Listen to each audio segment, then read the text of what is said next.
Saudara-saudari yang terkasih dalam Tuhan, Shalom.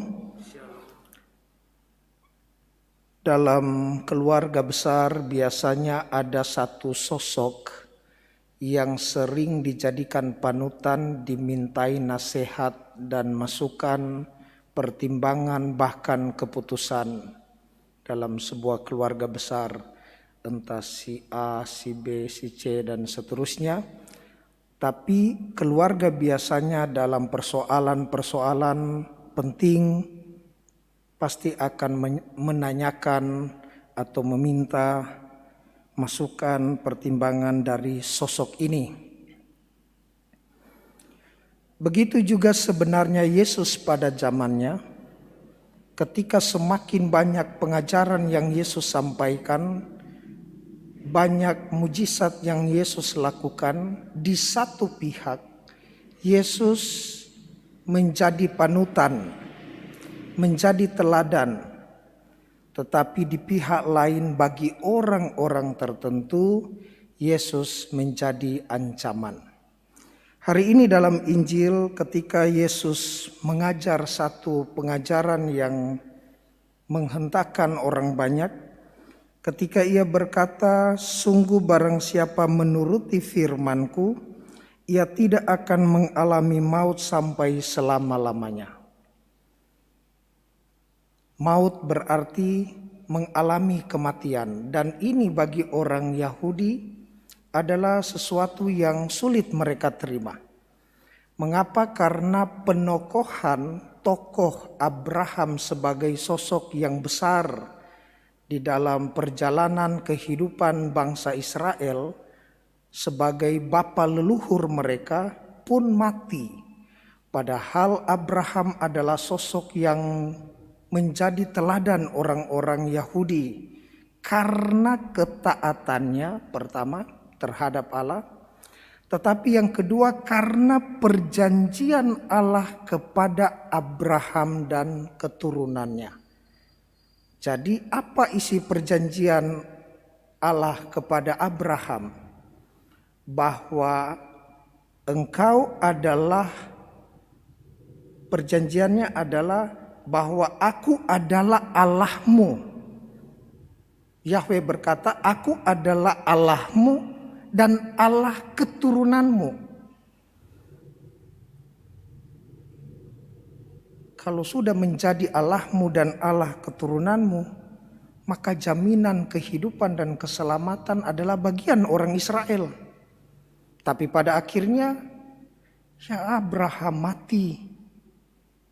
Dan disinilah orang-orang Yahudi itu mengatakan, kau siapa? Abraham mati, nabi-nabi pun mati. Dengan siapa engkau mau menyamakan dirimu?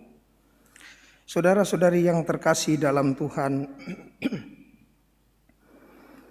hari ini dalam Injil kita melihat bagaimana orang-orang Yahudi yang sungguh tidak terlalu percaya dengan kata-kata Yesus yang saat itu belum mencapai usia matang sebagai guru spiritual, sebagai rabi, usia matang.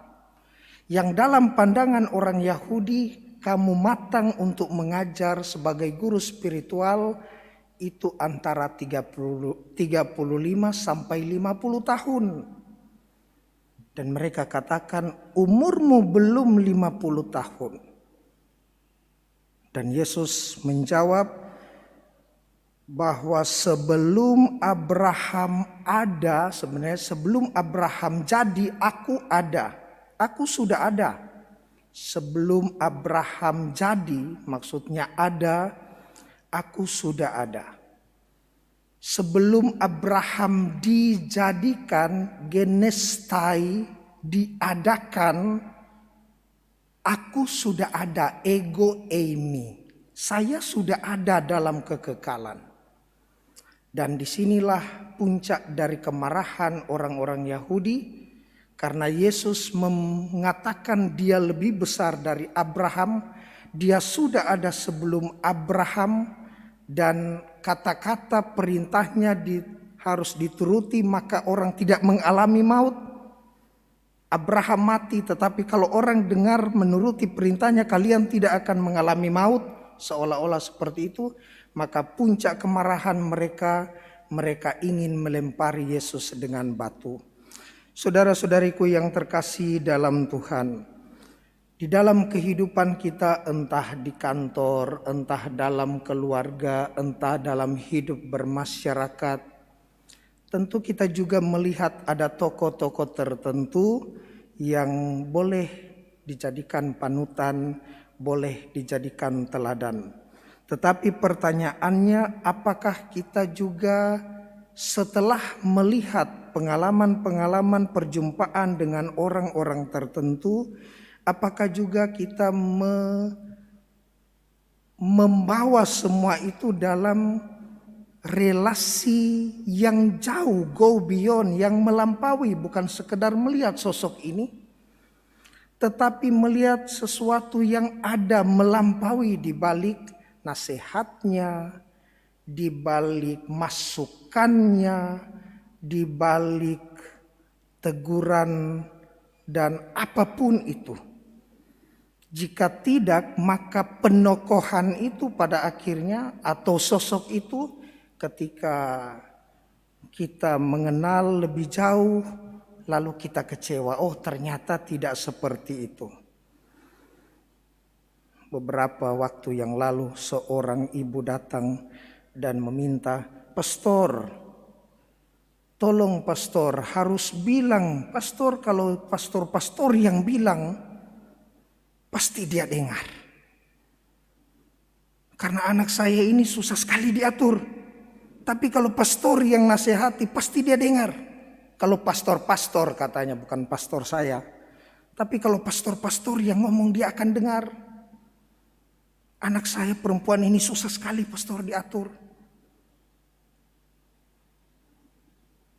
Penokohan. Ada sosok.